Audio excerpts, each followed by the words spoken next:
Sekeras apapun kita berteriak, mereka tidak pernah mendengarkan.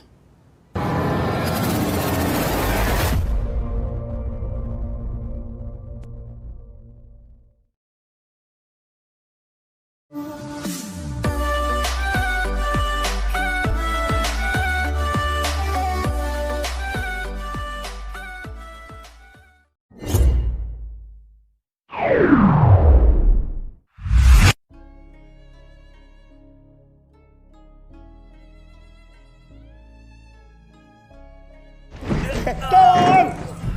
Dia mencoba membunuhku! Di episode 7 ini bisa dibilang merupakan kelanjutan dari episode pertama. Di apartemen Milwaukee, saat Tracy Edwards melarikan diri dari Jeffrey Dahmer sambil berteriak minta tolong, membuat Glenda yang tinggal di sebelah kamar Jeffrey penasaran sekaligus takut.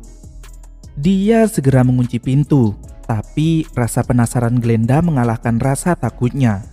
Glenda akhirnya memberanikan diri dan mencoba mengintip dari lubang pintu kamar Jeff. Namun Glenda panik dan segera pergi ke kamarnya lagi ketika mengetahui Jeff melihatnya.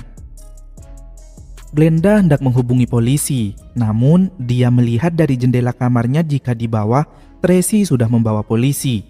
Dan pada akhirnya Jeff pun ditangkap sambil berkata pada dirinya sendiri, "Untuk apa yang kulakukan seharusnya aku mati."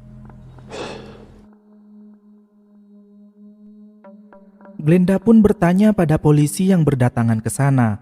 Dan saat melihat Jeffrey ditangkap, Glenda mulai berteriak pada polisi bahwa memang ada yang salah dengan Jeffrey. Dan Glenda sudah berkali-kali menghubungi polisi tapi laporannya gak pernah ditanggapi. Bahkan Glenda dan penghuni apartemen sudah mengeluhkan bau dan kebisingan dari kamar Jeff sejak 1 tahun lalu. Mengetahui hal itu membuat Tracy juga kesal. Karena berarti selama ini polisi sudah membiarkan penjahat berkeliaran. Perkataan Glenda merupakan tamparan keras pada oknum polisi yang selalu mengabaikan laporannya selama ini, hingga semuanya terlambat dan memakan banyak korban. Tak berapa lama kemudian, semua berita menjadi liar menginformasikan tentang pembunuh berantai kanibal di Milwaukee. Dan orang-orang yang kepo, para wartawan yang cari viral, juga polisi-polisi yang bertugas lalu lalang di lingkungan apartemen itu tiap harinya. Polisi meminta Glenda dan semua penghuni apartemen untuk pindah dari sana selama penyelidikan, karena ada cairan kimia yang berbahaya.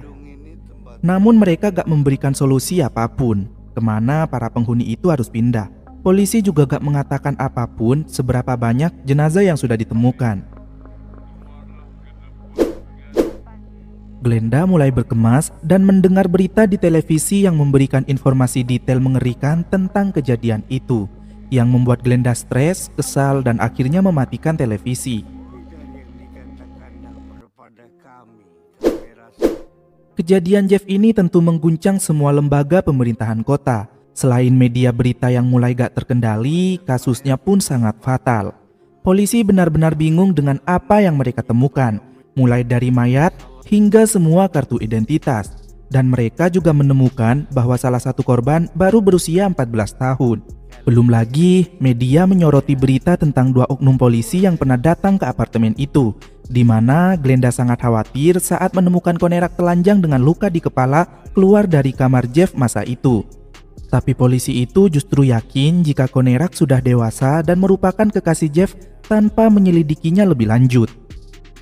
Bahkan meskipun Glenda sempat menghubungi polisi lagi ketika mendengar suara jeritan dan kebisingan dari dalam kamar Jeffrey, setelah beberapa saat sebelumnya polisi mengantarkan Konerak ke apartemen Jeffrey lagi, polisi tetap yakin jika itu hanya masalah sepasang kekasih. Wali kota meminta kepala polisi, Chief Areola, di Milwaukee supaya 2 oknum itu dilepas tugaskan sementara untuk memberikan kesan tegas di mata masyarakat. Tapi Chief menolak karena takut berdampak buruk terhadap posisinya sebagai kepala polisi. Belum lagi selama ini dia gak pernah dianggap oleh bawahannya sendiri. Bagian terburuknya, para detektif yang harus memberitahu keluarga para korban dan reaksi dari keluarga korban itu sendiri nantinya. Apalagi keluarga Sinta Somphone. Yang sebelumnya anaknya juga pernah hampir menjadi korban Jeffrey, tapi pengadilan justru memberikan hukuman ringan terhadap Jeffrey tanpa melihat apa yang dialami Somsak. Dan kini adiknya justru terbunuh di tangan orang yang sudah membuat kakaknya trauma. Bukan cuma keluarga korban dan lembaga pemerintahan, tapi kasus Jeffrey juga mulai merambat ke berbagai pihak. Semisal Glenda yang ditegur oleh atasannya di tempat dia bekerja tentang kesaksiannya dengan wartawan perihal kasus Konerak, di mana itu menyinggung orang berkulit putih meski itu sebuah fakta. Di sini Glenda juga mendapat keluhan dari partnernya kalau mereka sering melihat Glenda menangis dan kadang menjadi emosional. Glenda mengaku jika dia hanya merasa tertekan dengan situasi. Di tempat lain, Pendeta Jackson memberikan pengertian pada orang-orang berkulit hitam dan coklat yang masih belum paham kenapa kasus Jeffrey Dahmer ini sangat penting. Beliau mengatakan jika kejadian itu bukan semata-mata karena penyakit sosial saja, karena di sana ada beberapa pihak yang memang harus dibenahi. Semisal sistem kepolisian yang buruk dan bagaimana cara lembaga pemerintah di sana melihat pria berkulit hitam dan coklat yang dikesampingkan. Meskipun pendeta tahu jika hampir semua korbannya gay, namun di sini pendeta gak peduli tentang orientasi seksual mereka, karena beliau hanya memperjuangkan ketidakadilan terhadap mereka yang berkulit hitam dan coklat, di mana suara mereka ini gak pernah didengar oleh pemerintahan di sana. Pendeta Jackson menemui wali kota dan kepala polisi untuk membahas itu. Namun wali kota dan kepala polisi justru takut kehadiran pendeta Jackson ini akan memperkeruh suasana dan memperburuk keadaan. Dan si kepala polisinya malah curhat cuy. Kalau sekarang aja para polisi ini tuh dilempar batu oleh massa saat penyelidikan. Apalagi jika ada pihak yang menengahi bertolak belakang dari mereka. Tentu saja pendeta Jackson menyindir itu terjadi karena mereka gak becus menangani kasus. Mereka sudah membuat orang-orang berkulit hitam dan coklat marah. Bahkan pendeta Jackson akan menemui dan berbicara dengan Glenda, satu-satunya saksi yang bisa menjadi kunci karena dia tinggal di sebelah kamar Jeff, di mana itu justru gak dilakukan oleh polisi. Dan kedatangan pendeta Jackson memang untuk meminta pertanggungjawaban sekaligus ingin menghentikan pola rasisme mereka, para tuan-tuan yang terhormat, tapi pola pikir dan hatinya kecil amat. Jabatannya tinggi, tapi toleransinya mini. Pendeta Jackson menemui Glenda di apartemen barunya, dan mereka berdua ini bukanlah orang asing. Mereka sedikit saling mengenal karena Glenda juga sudah 2 kali memilihnya sebagai pendeta. Mereka mulai mengobrol tentang Glenda yang bekerja di bagian pemasukan data dan anaknya yang bernama Cassandra kini sudah berusia 18 tahun, di mana dulu waktu usia segitulah Glenda melahirkan anaknya itu. Pendeta Jackson memuji kegigihan Glenda dan mengatakan Glenda adalah wanita yang kuat. Glenda berkata kalau dia pindah bersama anaknya ke Milwaukee sejak tahun 1973 untuk mengejar kehidupan yang lebih baik. Memang gak mudah menyesuaikan diri, apalagi dirinya berkulit hitam. Pendeta Jackson lalu menyinggung soal wawancara Glenda di koran yang mencoba menyelamatkan bocah dari Laos, Asia Tenggara yang bernama Konerak. Dan Glenda mengatakan jika itu memang benar. Tapi polisi di Milwaukee bahkan gak pernah bertanya apapun padanya, apalagi meminta kesaksian darinya. Justru wartawan dari Perancis yang bertanya padanya pertama kali. Polisi jelas-jelas gak akan peduli sama orang-orang berkulit hitam dan coklat. Bahkan sekeras apapun mereka berteriak, polisi gak akan mendengarkannya. Tapi pastor berkata kalau tujuan beliau ada di sana untuk mendengarkannya. Dan Glenda pun mulai bercerita. Setelah kejadian Konerak, Glenda mulai mencium aroma busuk dari ventilasi udara yang berasal dari kamar Jeff. Tapi Jeff mengatakan kalau dia sedang memasak barbeque dengan cara baru. Hari-hari berikutnya, Glenda bertemu penghuni apartemen baru bernama Dean di tangga yang menawarkan bantuan pada Glenda untuk membawakan belanjaannya. Glenda pun berterima kasih dan memberikan nasihat pada Dean untuk berhati-hati dalam memilih teman di apartemen itu, karena mereka ada yang baik dan tentu saja ada yang jahat. Setelah keluar dari ruang apartemen Glenda, Dean bertemu dengan Jeffrey, lalu mereka kenalan. Percakapan mereka didengar oleh Glenda dari kamarnya. Jeffrey menawarkan untuk membawakan beberapa bir ke kamar Dean dan akan membantunya membuat patung monster yang sedang dirancang untuk penelitian ilmiahnya Dean. Malamnya, Glenda mendengar suara Jeffrey di bawah yang sedang membuang sampah dalam keadaan mabuk. Malam berikutnya, Jeffrey mengajak Dean keluar untuk membeli beberapa minuman, dan Glenda melihatnya dari jendela. Glenda lagi-lagi mendengar suara seseorang berteriak, berlari, dan menjerit kesakitan di kamar Jeff. Kemudian, Glenda menghubungi pemilik gedung, memintanya untuk datang dan memeriksa kamar Jeff karena Glenda merasa ada sesuatu yang aneh. Tapi si pemilik gedung justru berkata kalau Jeffrey adalah penyewa yang baik, jadi dia gak mungkin membuat masalah. Karena merasa gak ditanggapi serius oleh pemilik gedung, Glenda lalu menelpon polisi, tapi lagi-lagi polisi gak menanggapinya serius dan selalu berjanji akan mengirimkan orang besok untuk memeriksanya. Tapi kenyataannya gak pernah ada polisi yang datang satupun. Beberapa hari kemudian saat mengecek loker surat, loker milik Dean kepenuhan dan Glenda melapor pada manajer gedung yang bernama Sopa Prince Will untuk memeriksa kamar Dean. Tapi gak ada tanda-tanda kehadiran Dean. Glenda berkata kalau terakhir kali dia melihat Dean bersama Jeffrey. Glenda juga memberitahu tentang bau busuk menyengat yang berasal dari kamar Jeffrey dan beberapa penghuni juga kerap mengeluh pada Sopa, tapi gak pernah ditanggapi.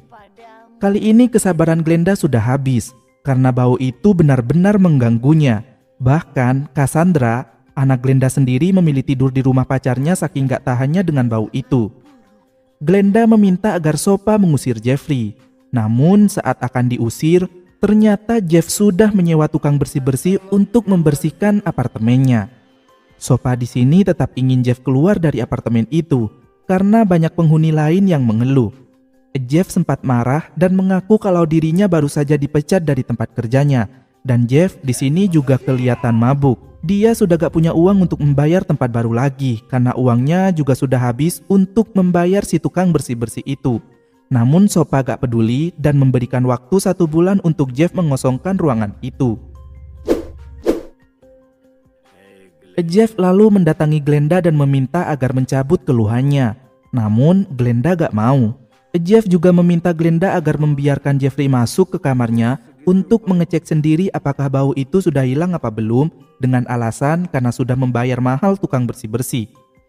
Jeff lalu memberikan Glenda roti lapis sebagai ucapan permintaan maafnya dan memaksa Glenda untuk memakannya di hadapannya langsung. Tapi tentu saja Glenda menolak. Bagaimana mungkin dia bisa memakan roti yang berasal dari kamar di mana sumber bau busuk menyengat itu berasal? Di sini Jeffrey terlihat terluka dan sedih, berkata jika Glenda sama seperti ibu dan neneknya. Glenda lalu bertanya tentang apa yang sebenarnya dilakukan Jeff di kamarnya mulai dari bau, suara mesin-mesin di mana Jeff berkata kalau dia sedang membangun sesuatu. Suara jeritan dan teriakan yang Jeff jawab kalau mungkin dirinya sedang mimpi buruk saat itu. Glenda juga menanyakan tentang Konerak. Jeff berkata kalau dia sudah putus. Glenda lanjut bertanya tentang Dean, tapi Jeff berkata gak tahu meski terakhir kali Glenda memergoki mereka sedang jalan berdua. Glenda mengatakan jika dia bersedia menarik keluhannya kembali jika Jeff memberitahu di mana Dean. Lalu kemudian Glenda mengusir Jeff keluar dari kamarnya. Tapi sebelum itu si Jeff ini bersikeras meminta Glenda memakan roti yang dibawanya itu. Tapi Glenda menolak mentah-mentah. Dan mungkin saja roti lapis itu berisi daging Dean yang sudah dicincang oleh Jeff.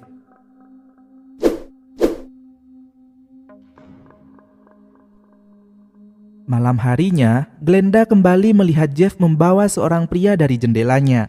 Kemudian mendengar keributan dari kamar Jeff yang diakhiri dengan jeritan, teriakan kesakitan, dan suara pukulan keras sebelum senyap. Tentu saja Glenda bisa membayangkan apa yang sedang terjadi di kamar sebelah. Jadi Glenda menghubungi 911 agar segera mengirim polisi karena sangat yakin ada perkelahian bahkan mungkin pembunuhan yang terjadi di kamar sebelahnya. Tapi lagi-lagi respon polisi sangat acuh seakan menghiraukan laporan Glenda dan berkata akan segera mengirim polisi. Meski pada kenyataannya gak pernah terjadi. Padahal Glenda ini sudah hampir 50 kali membuat laporan pada polisi. Satu-satunya hal yang bisa dilakukan Glenda adalah berbaring kembali ke tempat tidur sambil menangis membayangkan apa yang terjadi di kamar sebelah. Dengan suara berisik mesin bor dan mesin pemotong setelah ada percekcokan dan jeritan. Pasti itu menakutkan dan sangat mengerikan. Glenda mengaku pada pendeta Jackson kalau dia sudah tahu jika Jeffrey adalah seorang monster, tapi gak ada yang mau mendengarkannya. Pendeta Jackson berkata kalau beliau mendengarkannya dan memastikan 2 oknum polisi yang mengabaikan Glenda pada saat kejadian konerak akan diskors. Ini mungkin sudah saatnya suara Glenda didengar oleh mereka. Meski jalannya masih panjang, tapi pendeta yakin itu merupakan awal jalan yang baik. Glenda menangis penuh haru karena akhirnya ada orang yang mau mendengarkan suaranya. Kalau saja sejak dulu seperti itu, pasti banyak nyawa yang terselamatkan.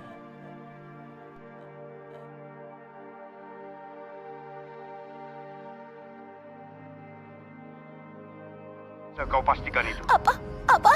Tidak, aku tidak bisa. Aku bilang, aku rasa seseorang telah dibunuh. Aku tidak mau ke sebelah.